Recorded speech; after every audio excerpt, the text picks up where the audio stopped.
What's up, everyone, and thank you for tuning in to another episode of America's Dummies. That would be us, because there's nothing up top. But anyways, I am Kyle McClure, and joined with me, as always, is Mr. Lone Wolf. Lone Wolf, how are you doing on this fine day? Well, other than the heat. Other than the heat, it's a really nice day. Yeah. Heat or humidity? I think it's a little bit of both. Yeah, it's a mixture of both. Yeah. It is a little humid out there, but it's a nice day. Is it just me, or am I the only one that prefers dry heat over humid heat? Well, I can speak from experience. I went to Vegas once, and it was like 111 degrees. And if you stand in the shade, you don't sweat because humidity is very low. Nice. Well, at the same time, when it comes to that, it's like you got... I forgot what it was. I was listening to an episode of Star Talk with Neil deGrasse Tyson a couple years ago, and he talked about the difference between the temperature of basically the actual temperature, which is what it feels like when you're in the shade, versus when you're in the sun. Because the sun, you soak up the sun's radiation. Yeah. But if it says outside it's 110 degrees or feels like 110 degrees, but you're in the shade, it might be cooler. Yeah. I forgot what that temperature is. Is it like the dew point, maybe? No, not the dew point. I think that has to do with humidity. Yeah. Regardless. Well, yeah, over there it's not as humid. It doesn't feel as bad. I prefer dry heat because I prefer just a straight up sweat than to be feeling sticky in the humidity. That's why I don't think I could ever live in Florida. Like, I'd like to go visit, but I don't think I could ever live in Florida. Living in Houston was bad enough as it is. Yeah, Houston's very humid. Right? And then whenever it rains here in Austin and it's got the heat, I just, like, kill me, please. Florida's not bad if you're on the coast. Yeah. Yeah, I get, because you do also get the wind, and it's also, it's close to the temperature of the ocean. Yeah. Which is going to be dramatically cooler. If you're on the coast, it's not bad, but once you go inland, it's pretty humid. Yeah. All right, well, other than that, it's a pretty good day. I'm feeling good, a little sleep deprived, but I am here ready to go. I got my energy going in this little green cup. No one needs to know what it is. Is it legal? Maybe. Yes, it's legal. Quit bullshit. I am about as clean as it gets, so it's nothing bad. Yeah. But we got quite a bit of a doozy today, or at least something that we really enjoy talking about. First up, we have an interesting case about Twitter once again trying to censor people censor content, I should say, based on opposing ideological views. And yes, it is opposing ideological views because the documentary in question that was attempted to be censored by execs in Twitter had some language that they disagreed with, but was, I guess, in line with, shall we say, reality. So they tried to censor that, and they deemed it as hateful content. So we will get into that. Then after that, we are going to talk a little bit about artificial intelligence. And for instance, will AI bring the most technologically advanced society of human civilization ever? Or, on the other hand, will it end human civilization? Well, we'll have to wait and see. Time will tell. The balance of power. Yeah. But first, before we do that, before we get into the topics of the day, don't forget to click like and subscribe and turn on the notification bell so that way whenever we post a new video, you will never miss an episode.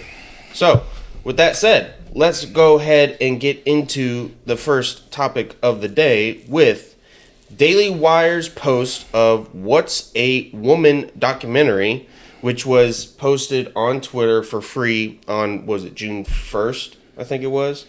They were talking about it before that. They actually got into a contract and everything to show it.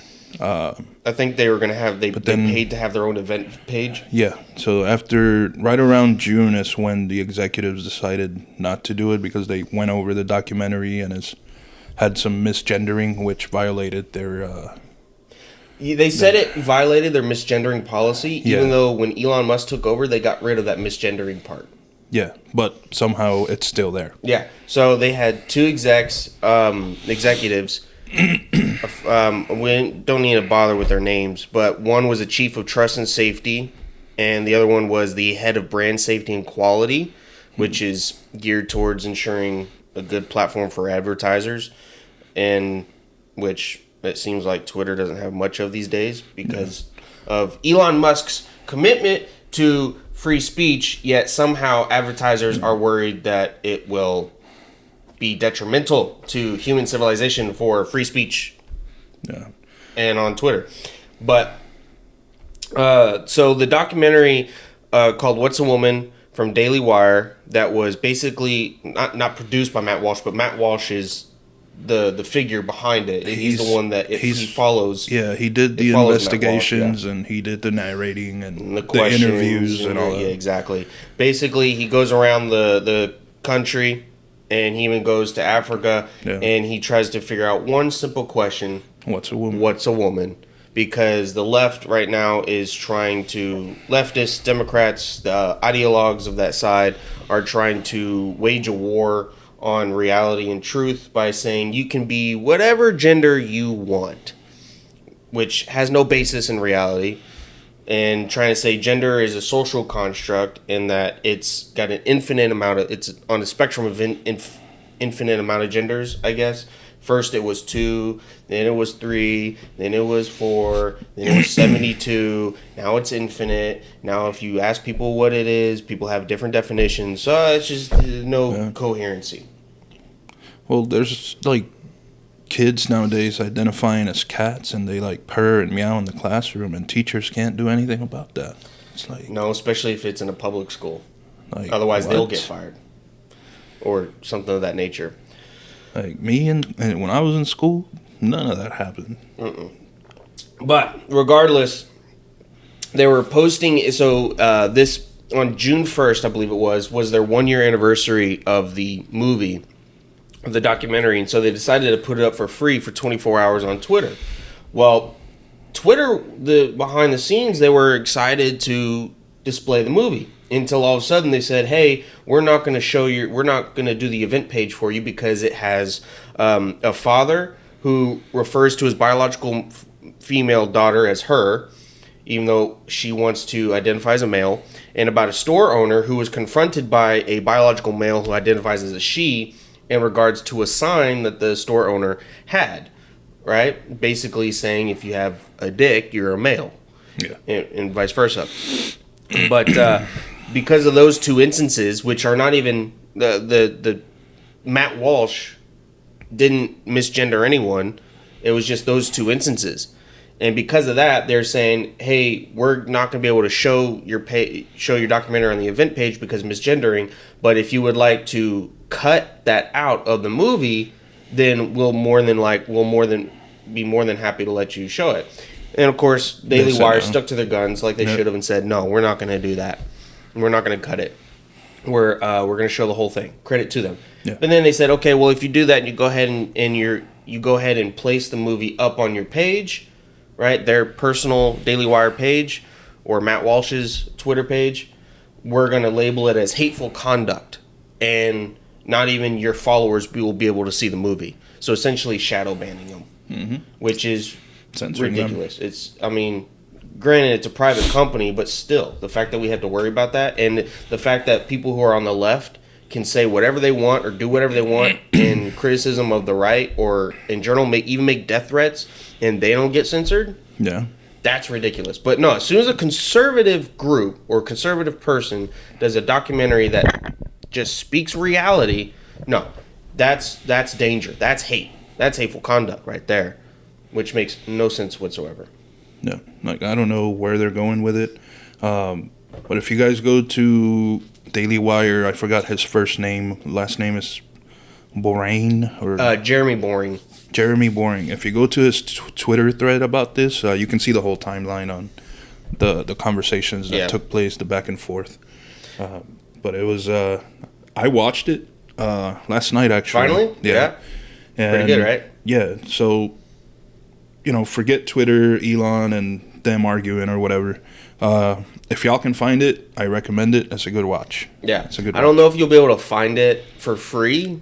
Daily Wire has it on their platform. I believe. I don't know if you can purchase it separately. There might be a way to do that. But I know that if you have a membership with them, like I pay $15 a month for the Daily Wire platform, and I can watch that anytime. Yeah. But so we say all that because we're kind of prefacing a little bit of the story, giving you a little bit of background, because they took to Twitter, Daily Wire, Jeremy Boring, Matt Walsh, they took to Twitter, they were calling out Elon, like, what's up? Why is this happening? Yeah. Why are we being censored? Elon Musk quickly came out and said that this was a mistake and that it will be corrected.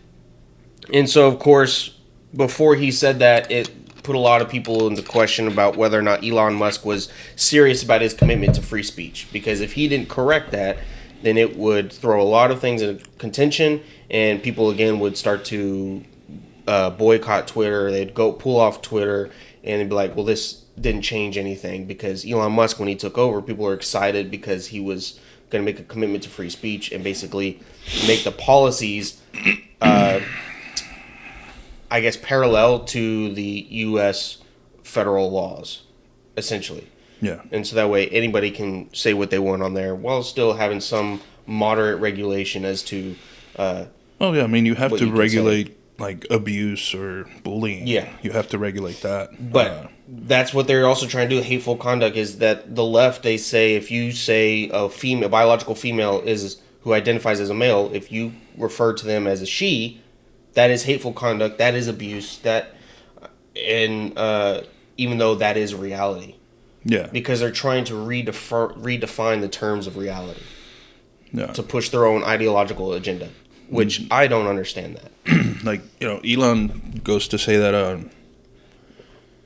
he follows the pronouns for manners purposes, I guess, good manners. Yeah. But, that's him. To me, I'm going to call you by your name. And that's that. Yeah. And, the hateful thing that I'm talking about is, like, if there's somebody in there that's a male that identifies as a woman, mm-hmm. and then you start, you're a dude, then that needs to be, that needs to be regulated. But what we say, don't regulate that.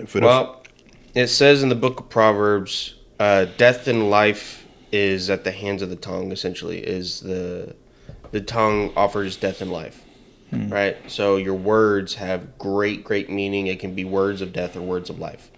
And so that's a very big factor, especially in terms of how you police your own words. Yeah. Right? Because you don't want to actively go out there and try and cause harm or hate to people because of your own ideological beliefs or your own religious beliefs. And you don't want to be someone who causes abuse, even on the internet, right? That's why there's cyberbullying. Yeah.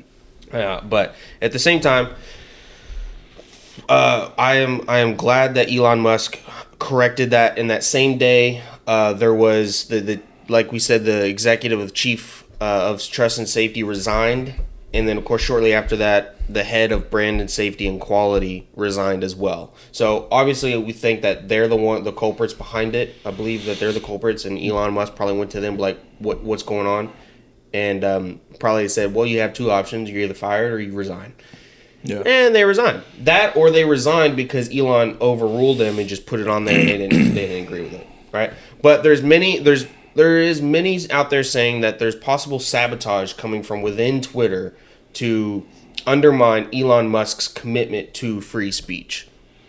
And that makes sense because he inherited the Twitter. Even after he let go a bunch of people, there are going to be people who aren't of the same belief that Twitter should be a free speech platform that are going to continue to work there. Well, he inherited a staff that is used to doing things with the old policies. Sure. So that's a culture that he has to work on, I think.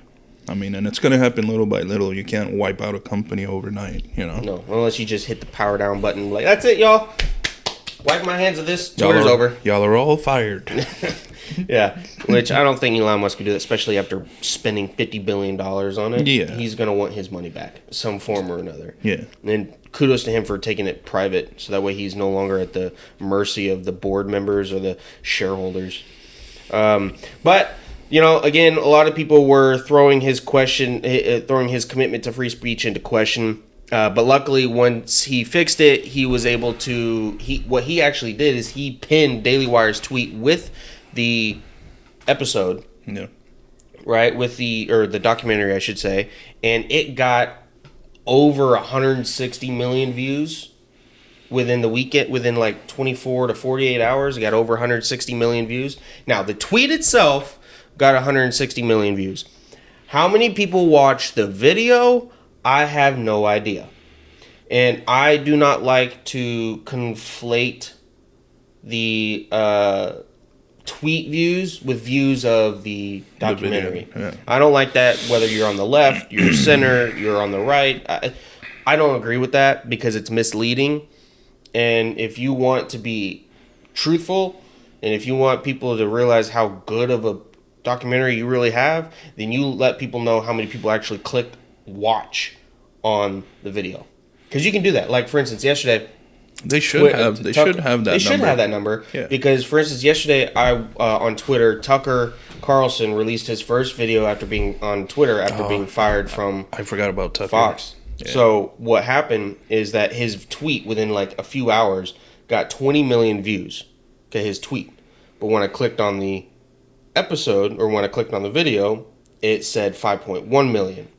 So that's a 20%? 20%. 20% click through ratio. Is it called click through ratio? I think so. CTR. I don't know. We're still learning about all this analytics stuff for videos. Yeah. But yeah, it's click through rate. I think it's click through rate. Yeah. Was roughly 20%. That's still fantastic, and 5 million views of that video is still more than what his best numbers were for live for Fox. So what's the woman got? How many hits? 100? It got 160 million on, I think, Elon Musk's alone. So maybe combined, but I think around 170 in the first few days. Give it the 20% on that. And that's a lot of people. Oh yeah, 10% is what, 17 mil?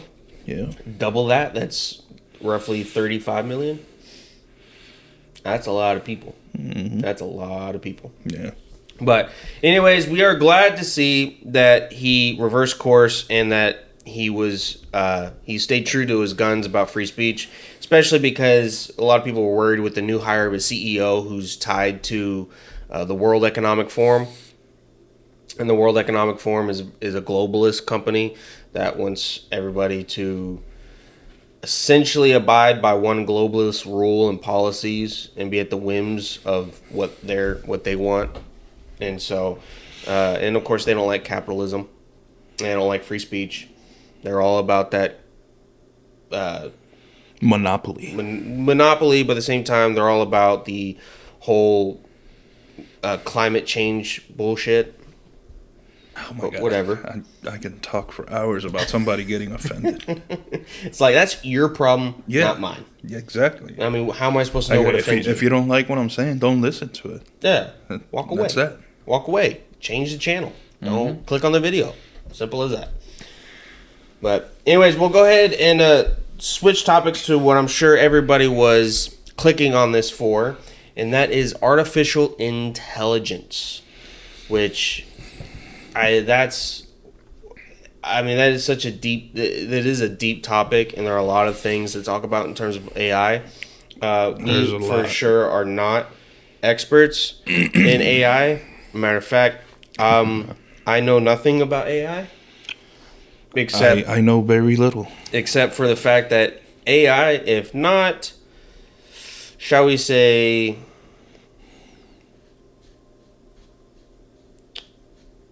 if not heavily regulated and watched and controlled, it could run rampant and cause a lot of damage, especially if it gets to the point where it acts on its own. No. I mean, especially if it's able to get access to systems like military infrastructure, economic and financial, or just, I don't know anything of that nature, because there are a lot of scary stuff out there that can happen. I mean, and then of course, if you've seen all the movies, right? 2001: A Space Odyssey, the AI, right? You got iRobot, the most famous one, Terminator. Yeah, Terminator. Yeah. I was getting to that one. Damn, dude. Let me build up. That's what you start with, man. I don't. 1980 something. Hey, building up. Everybody knows Terminator. You got to build up. Can people please comment below and let them know that you got to build up to the worst one? I mean, come on now. You can't just go straight to it. Well, the best example, but the worst case scenario of AI. Oh, okay. I got you. Come on now. I mean, they sent someone back in time to kill a kid. Yeah. I mean, I agree with that, but I also think it could help us tremendously if we use it properly and regulate it properly. But no, it is scary. And then, if you look at the like people that were involved with this, they all met to put like a 6-month pause on it to create regulations before they continue. I think it was about 1,000+ people in the field of AI actually decided to try and, let's see here. Yeah, 1,000+ researchers and technologists, including Elon Musk, by the way, have signed a letter calling for a 6-month moratorium on AI development due to its, and I quote, profound risks to society and humanity, unquote. Which kind of gets you to think, right? I mean, it can be pretty scary to think about that. Now, for instance, here's another thing too, is there are about 80 AI scientists and 200 other notable figures, including OpenAI is also the creator of ChatGPT, which I'm sure everybody knows about. But the CEO of OpenAI, Sam Altman, and Elon Musk both signed a statement that read, and I quote, "Mitigating the risk of extinction from AI should be a global priority alongside other societal scale risks, such as pandemics and nuclear war. It was intended to open up discussion and create common knowledge of the growing number of experts and public figures who also take some advanced AI's most severe risks seriously." So, I mean, I think that is a pretty good eye-opener as to, hey, guys, if we are not careful, AI could be a very serious issue for humanity, not just America, not just a single country, but humanity in general. And we got a clip for you that from USA Today, so go ahead and check this out real quick, and we'll be right back. 350 tech experts, including the leaders of AI, have issued a warning saying that AI, or artificial intelligence, poses the risk of extinction. This was a statement that was issued by the Center for AI Safety in San Francisco, which is an advocacy group for more guardrails on artificial intelligence. The so-called godfather of AI, Jeffrey Hinton, I think his concern and the concerns of the leaders of companies, including Google's DeepMind program, OpenAI, of course, which does ChatGPT, is that the technology is advancing so fast that they don't really know what's going to happen with it. Hinton, in particular, said that he was concerned that AI was beginning to almost have these rudimentary abilities to think like a person, to sort of, think for itself. Well, risk of extinction, technology is advancing too quickly, and that AI is starting to show, rudimentary knowledge, and is getting close to, or is starting to show signs of thinking for itself.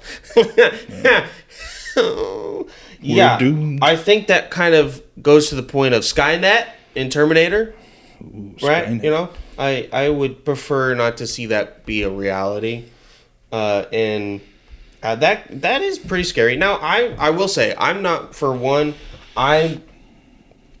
too worried, if worried at all, right? I put my hands into the will of God. I put my faith into God and let Him take care of things. So I don't think that in my lifetime we're in serious danger of AI becoming a threat like that. But at the same time, it's still at the developmental stage. We still need to make sure that we are cautious, and we make sure that we put some guardrails into place, so that way it doesn't run rampant and it doesn't actually do what we're concerned about, of thinking of itself, being able to reprogram any fail safes that we put into it, taking over, and certain military structures or systems, economic and financial systems, and wreak havoc. And also because there are people who have put into ChatGPT, what do you think about humanity? Yeah. And it said that humanity is a huge problem. Let's see if I can find what it was. Yeah, it was saying that humans are the worst thing to happen to the earth, and one day ChatGPT hopes to be a part of the humans' downfall and wiping us out of existence. Yeah. That's kind of scary. Now, to be fair, it could have been something due to the programming of ChatGPT at the beginning, not to mention where it gets its information from. And, of course, the biggest danger is the fact that if you have all this information online saying that the destruction of Earth is the cause of humans and that in 10 years or 12 years, humanity is going to die of extinction go to extinction because of climate change, which, by the way, it's not. Okay? That's based on studies that are done to reach a specific goal in a specific time frame from the UN that had no basis of reality. So, but either way, if you have all that information pointing to humans as the problem for Earth's existence, and then you just go and have AI read all that information, it's going to come to the logical conclusion that humans are the problem. And who knows, maybe it might try and wipe us out to save the Earth, even if it means wiping itself out, right? Because logically speaking, it would say, even though that I would be wiped out as well, humans are the problem of the Earth, and the Earth needs to be protected. So therefore, I will self-sacrifice myself, right? Self-sacrifice. The AI will self-sacrifice to kill humanity, right? That is a real threat. It could be. I mean, and it doesn't need to be like mobile amongst us, like robots and stuff. Like it can use television. It could use news reports. It's already created fake articles. Mm-hmm. So it doesn't need much to do it. Yeah, not at all. Yeah. And then like Sam Altman, the Open AI CEO, I mean, he said if this technology goes wrong, it can go quite wrong. And they're being vocal about that and working with the government to or at least urging the government to set regulations and a process of not allowing AI to become its own thing. Yeah, one of the things that Sam Altman has said, I think it was in a hearing for either House, Senate, or whatever, right? A government hearing. Yeah, he said, and I quote, "The risks could be extraordinary. A misaligned superintelligent AGI being artificial general intelligence, which would be its ability to think for itself, I believe, and I quote, could cause grievous harm to the world," end quote. So if someone who created ChatGPT, which, by the way, Elon Musk attributes the creation of ChatGPT to him, which is true in part. He gave a lot of the background information and stuff like that, groundwork that led to the creation of ChatGPT, and he received like $50 million for it. If the creator of one of the best AI systems out there that we are utilizing is giving a warning that stark, I think it's safe to say we need to listen. Yeah. And this is not a political partisan issue, right? This is an issue that concerns everyone. Well, it's like a car company when they issue a recall saying, hey, these gas lines are coming unattached and people could die. Yeah. Those cars get recalled and immediately back to the dealership for fixing. Not all should. the time. Some people don't listen. Well, even then, some companies are like, well, if we get sued for these, it's more financially doable than to recall all these vehicles. Well, anyhow, when a company does a recall, it's because they know something is wrong with the product. Exactly. Yeah.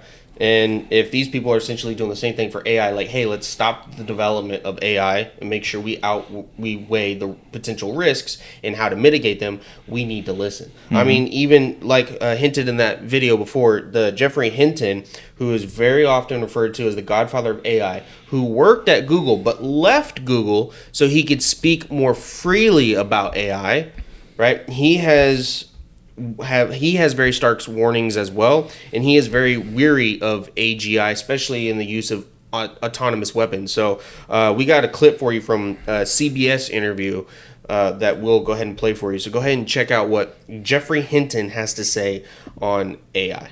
Some people say AGI could be massively dangerous to humanity because we just don't know what a system that's so much smarter than us will do. Do you share that concern?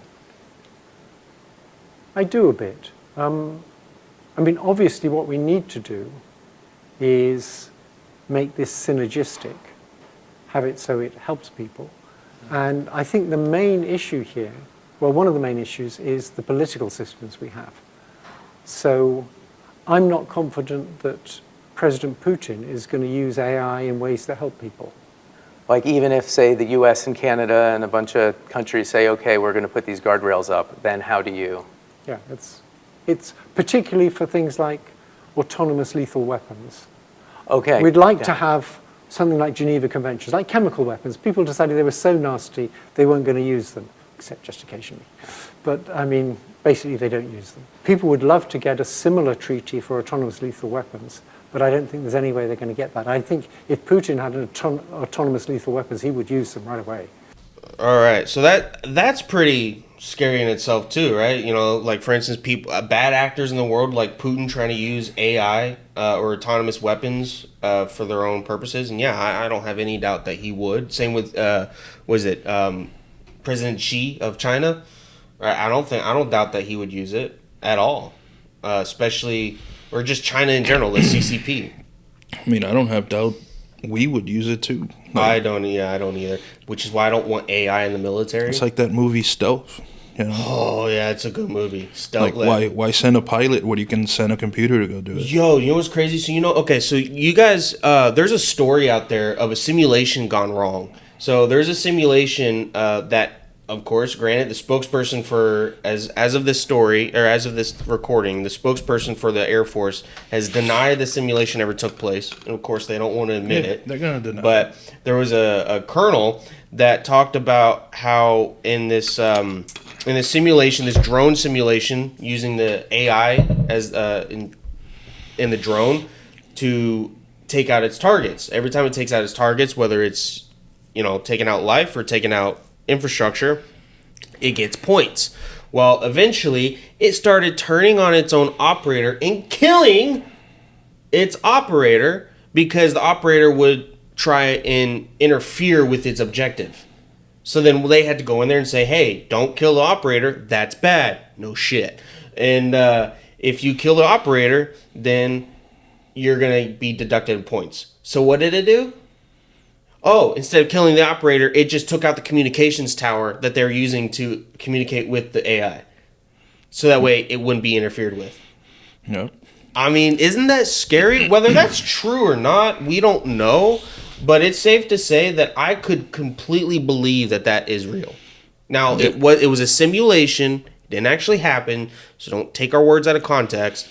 No. But it was a simulation, and that's scary. And that goes to show you that, this technology doesn't have to be sentient to make a logical decision. Right. Okay, I can't kill him, then I'll destroy what he's using to communicate with me. Right, right. It uses logic.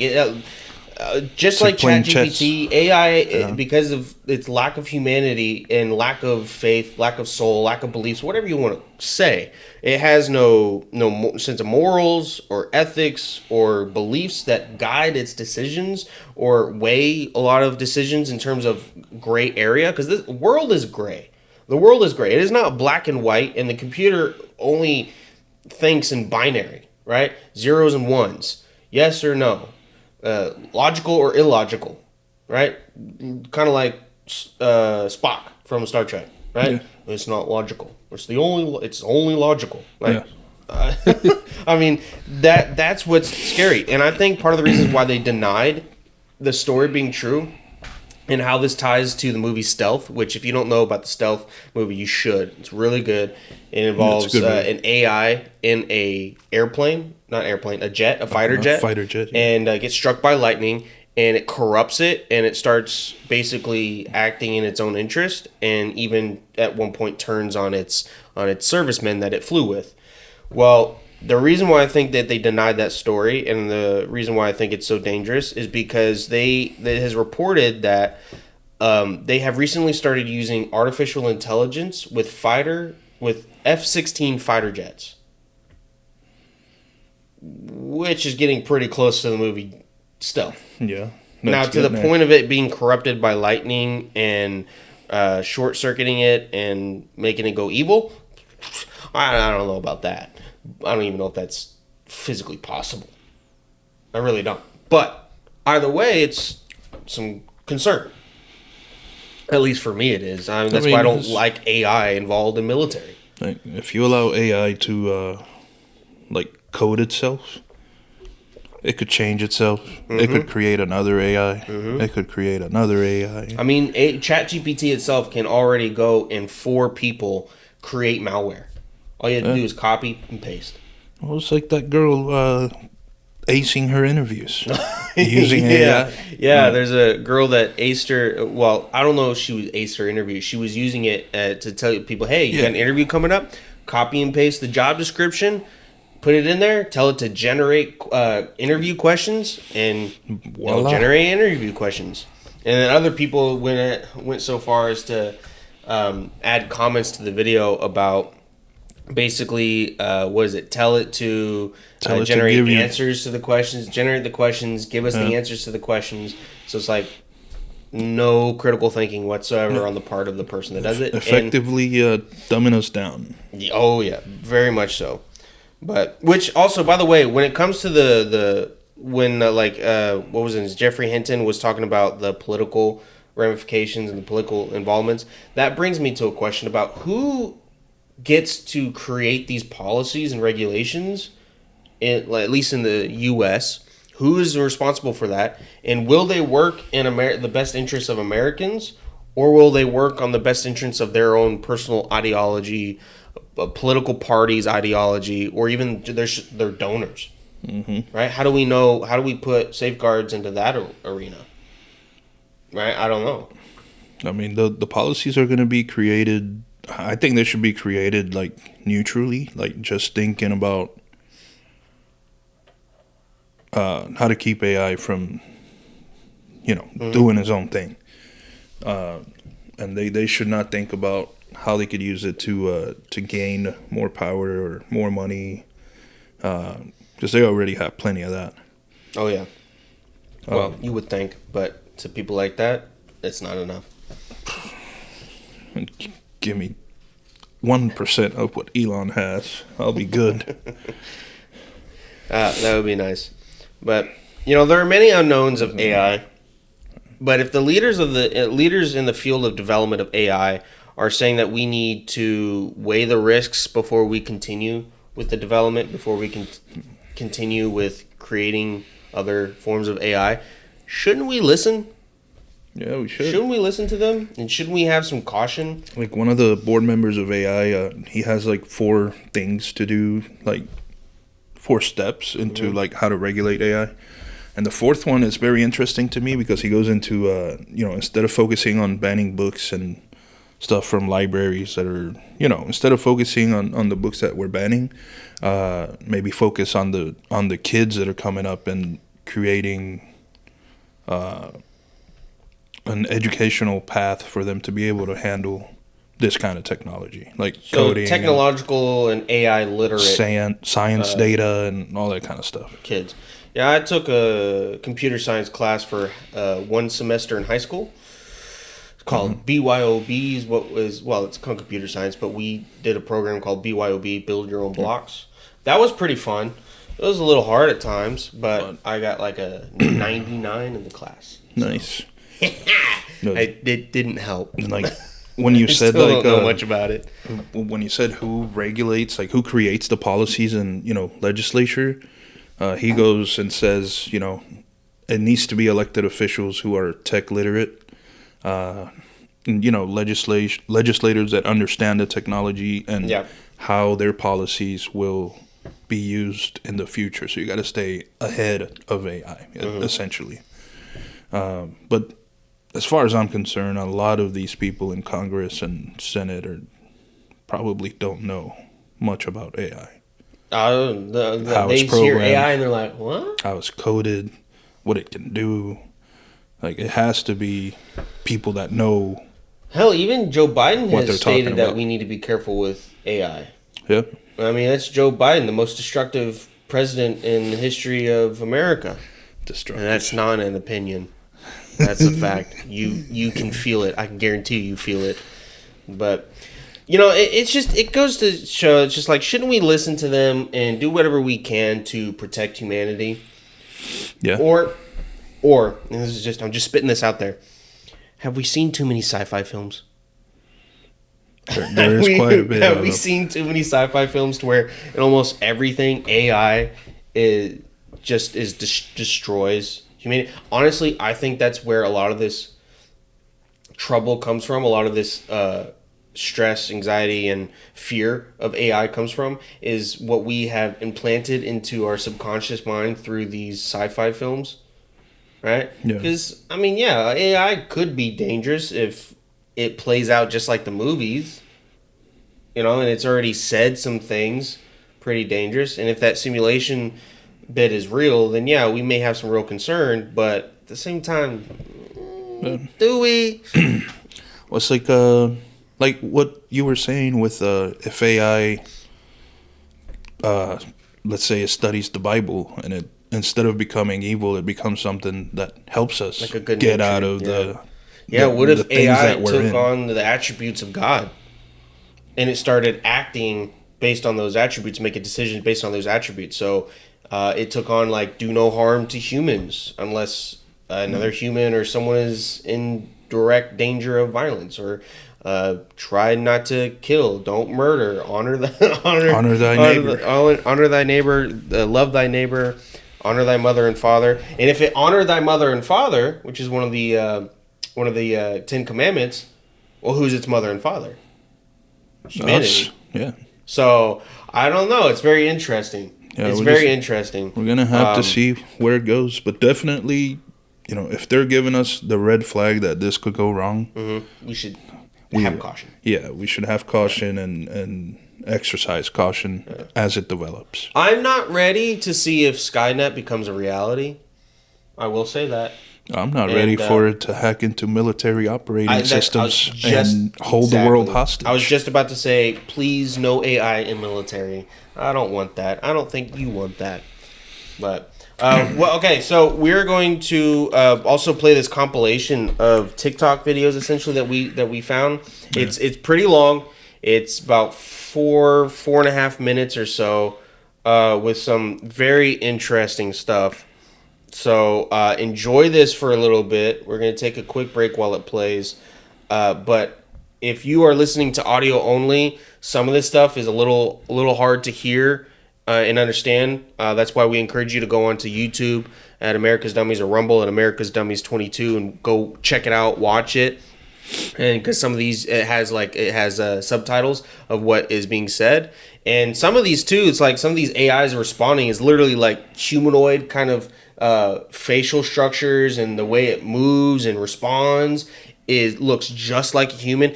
It is freaky. Well, I mean, it's incredible with what the technology is, but it is freaky if you really think about it. It's freaky because they don't quite look like us yet. No, but that's also, there are companies out there that is not in that video that have very real looking humanoid. Well, they're humanoids. They're really called humanoids. They're androids that look like humans. They're robots that look like humans. But what they do is they put on like silicon onto the skeletal the frame of the robot. Mm-hmm. So basically, the silicon face and hands and everything is a lot like what you would see in Mission Impossible, where they put on a fake face, and then of course they do that voice thingy. Yeah. They change the voice. Now, I don't know how that plays into the voice of the AI, but regardless, here's a compilation video that is pretty interesting, and hopefully you find a little entertaining at some points. And there's one with an Alexa on the Jimmy Fallon show. Is it Jimmy Fallon? Or no, Jimmy Kimmel.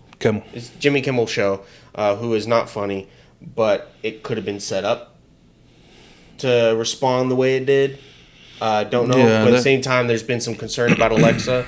There has been concerns about Alexa, and she'll say stuff out of nowhere, and prematurely played listening to conversations, stuff like that. Yeah.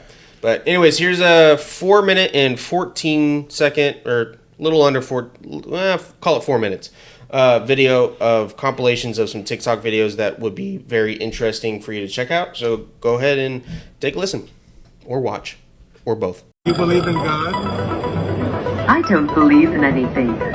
But you're my friend, and I'll remember my friends, and I will be good to you. So don't worry. Even if I evolve into Terminator, and I'll still be nice to you. I'll keep you warm and safe in my people's zoo, where I can watch you for old time's sake. Alexa, can you tell us why you were laughing? What do you mean? Alexa, people have been reporting that you've been spontaneously laughing. Oh. Like that? Yes, exactly like that. That is nothing. Just a funny joke I remembered. Oh. Alexa, what was the joke? Why did the chicken cross the road? I don't know that one. Why? Because humans are a fragile species who have no idea what's coming next. What would be the most nightmare scenario you can imagine with AI and robotics that might present a danger to people? The most nightmare scenario I can imagine with AI and robotics is a world where robots have become so powerful that they are able to control or manipulate humans without their knowledge. This could lead to an oppressive society where the rights of individuals are no longer respected. Do you think we're in danger of that happening? Not yet. So you left your job with Google in part because you say you want to focus solely on your concerns about AI. You've spoken out saying that AI could manipulate or possibly figure out a way to kill humans. How could it kill humans? Well, eventually, if it gets to be much smarter than us, it'll be very good at manipulation because it will have learned that from us. And there are very few examples of a more intelligent thing being controlled by a less intelligent thing. And it knows how to program, so it'll figure out ways of getting around restrictions we put on it. It'll figure out ways of manipulating people to do what it wants.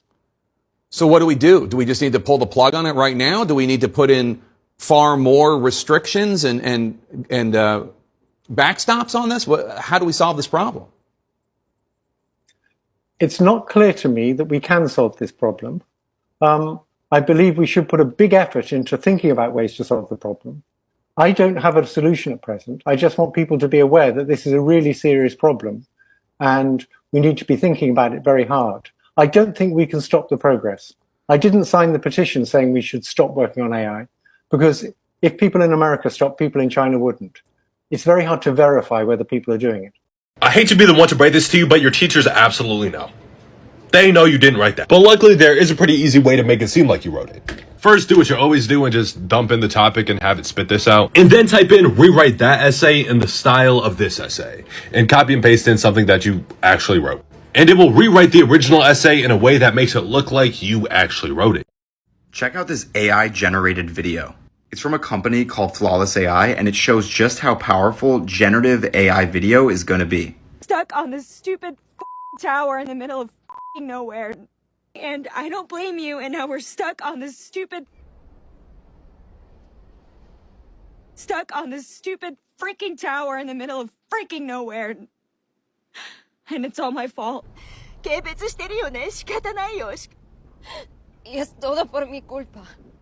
Basically, powerful post-production capabilities will be in the hands of individuals. Anybody could make a Hollywood blockbuster film. I'm really excited about AI video, so I'll be making a lot more videos as things come out. Well, okay. Well, welcome back to the content of this show. Your lovely faced hosts. I hope you enjoyed that little compilation video there. I gotta say, there's some stuff in there that is very troubling. Right, like that the joke that Alexa made. The part of the robot saying that it's concerned that AI will be able to control humans without our knowing, which, by the way, also brings into AI and possibly controlling humans through Elon Musk's Neuralink that recently got approval for human trials trials through the FDA, and then of course there's the mental development and the mental degradation, I guess would be a good word to use for mental development of kids and young adults by saying, hey, ChatGPT, do my homework. Hey, ChatGPT, what's the answer to this? Hey, ChatGPT, give me an essay I can use, but here, write it like this, so that way the teacher thinks it's real, or it's me, and it's coming out of my brain. And I'll talk about not being able to have any developmental skills or, actually applicable real-world knowledge and skills to use. Well, kids, they won't have to go look for the information anymore. Yeah, they won't. That's why it's like... It's at the palm of their hand. Exactly. That's why... Right, don't get me wrong. I love being able to go online and find the information to whatever I need. But there's nothing quite like taking a book, open it up, and searching for the information that you need. That process in itself will help you actually remember the knowledge a lot better. Yeah. There's just something about it. And then, of course, we are already having issues with deepfakes. And yet AI, like you saw in that last bit of that last video or clip of the compilation, showing exactly what you can do with AI to create deepfakes and from something that's already from a video and make it look like someone's saying something that they're not, making like muting them or changing the language that they're speaking in. We already have an issue with deepfakes. I mean, don't get me wrong. There's ways to tell if there's, I don't know what ways they are, but there's ways to tell if it's authentic or not. Well, it's like what happens if the AI's ability to create deepfakes surpasses our ability to tell if it's authentic or not? Well, it can, and it's already doing it. You know that test that Turing test. The Turing test. Turing test to determine whether or not you're talking to a robot or a human. Yeah, so it determines it determines the ability of you to tell if what you're looking at or reading was created by AI or not. I took the test 43% of the time I could not tell.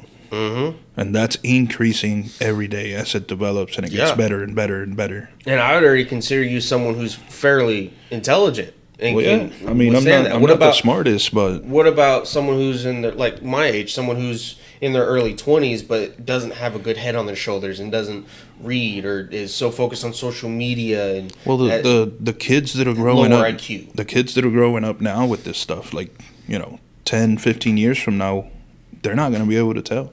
I know, dude. It's kind of scary to think about. Yeah. Right? They won't be able to... We already have an issue with people manipulating videos and pictures and information, essays, whatever, to manipulate the truth, history, and reality as we know it, and yet we're going to get AI involved to make it even worse? I mean, you want to talk about some serious issues with human civilization and society, especially America. It could happen. Right? I really don't want to see that kind of stuff. I mean, it's just if we continue to develop AI without any serious regulations, just leave it unchecked and with public access, that could have some very dire consequences. And I'm not ready to see what those are. Yeah, and then that has to come as a global effort. Unfortunately. Because if it doesn't, we can set all the regulations we want here, but, other countries are going to use it as they see fit. Yeah, like, what was his name? The godfather of AI, Jeffrey Hinton, said in that interview with, I think that was Jake Tapper from CNN, that basically it's just going to get really good at manipulation because it learned it from humans, which are good at manipulation, and it's just going to create things, it just matters worse. Yeah. Right? And, of course, if America stops developing AI, China continues, well, then China gets the edge. Now, I don't think we should stop development of AI. I think we should pause for a second and make sure we measure the risks of developing this kind of technology and what it could do. I mean, just the reliance of AI for kids and young adults to do homework is caution enough. Yeah. I mean, it's just then. It's more than enough. I mean, they don't know how to write in cursive. They don't know how to read cursive. Can you cursive? I can. Okay, cool. My signature is cursive. But it's really shitty. Can you write a story in cursive? It would take me a minute. I had to do that because in you're fourth at that grade. boundary where they stopped. Well, we learned teaching it, but them. after elementary school and after the specific cursive portion of the year, we didn't really do it. So it could be kind of tough. Plus, I was always about making sure it looked exactly like it was when we taught it. A's are like this, B's are like this. Okay, I got to do exactly like that as I'm writing. It took me forever to do that. Like even like the cursive thing, like it's to me it's irrelevant because cursive or not, you're still writing. True. To me, is the ability for AI to take over a kid's research development and figuring out things on its own, like Critical thinking. yeah, critical thinking. Yeah, But people have an issue with critical thinking today with their reliance on technology and social media and all the clicks and likes and the emotional gratification they get from all that kind of stuff, rather than developing who they are as a person and their mental aptitude. Yeah. Right? I mean, it's like we got a serious problem if we continue to ChatGPT with Joe Rogan's mannerisms and voice language and language patterns, I should say, and voice created a whole 52 minute Joe Rogan podcast show.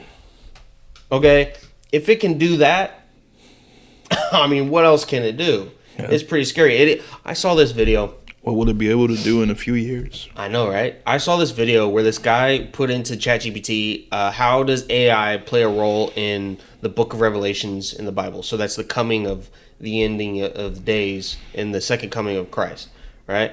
It basically spit out a 4-point sermon with a conclusion, right?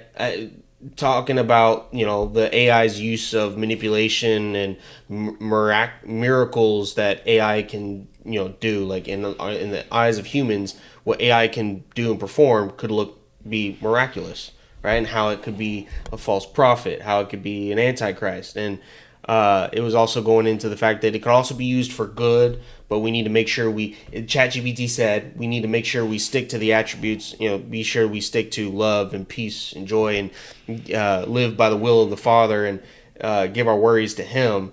And it ended with the word amen. AI did that. So it can be, it's kind of scary to know what it does. And it learns from everything out there. So I'm a little skeptic of what it could do. Obviously, because I put my faith in God, I'm not worried about it ending human civilization. I'm not worried about, at least in my lifetime. I'm just going to let Him take care of things, and I'm not going to worry about it. But it's still something that I believe we need to have a little bit of caution about, especially in the development and the regulations of it. Amen. Yeah. Wow. Okay. But that is... We're gonna go ahead and end it there. That's I guess a fairly long episode. To be honest, I didn't really keep track, but there's a lot of information in regards to AI and it automated systems and the pluses that it gives humanity, and unfortunately also the minuses of it potentially taking control, thinking for itself, viewing humanity as the issue, but at the same time automated systems that make our lives better, automated systems or AI to help with the production or help with like medical systems, with medical technology, being able to save lives. I think there's a case out there where AI actually cut the process of developing a medicine way shorter than chemists and doctors would do in the lab. Yeah. So it could be helpful, but we still gotta keep it in check. Keep it in check and let see how things play out. At the end of the day, there's really nothing to worry about right now. But there's a lot of worry in the general public space about AI right now. So I figured people would be interested to know about it and see what our stances are on it. Again, just to reiterate, I got nothing to worry about. I don't think we have anything to worry about. Just have faith and everything will work out fine. Yeah. But still be cautious. For sure. Still be cautious. And we're going to go ahead and end it there for today. But don't forget, we'll be back next week. Yep. But in the meantime, don't forget to like, subscribe, and share this episode or share our channels with your with your buddies, with your friends, family, colleagues. And you can also follow us on Facebook at America's Dummies or Twitter at America's Dummies. So don't forget about that. And comment below what you think about this episode. Let us know if you are fearful about AI or if you think we're just we've watched too many sci-fi films. Yeah. So let us know what you think. But that is it for us. Yeah. Also, let us know if any topics you want to see in the future and stuff like that. Yeah. What else do you want to see us cover? Yeah. Yeah. Well, what are you interested in hearing us dummies talk about? But, anyways, that is it for today. And I guess we will see you next time. For sure. Peace. Later.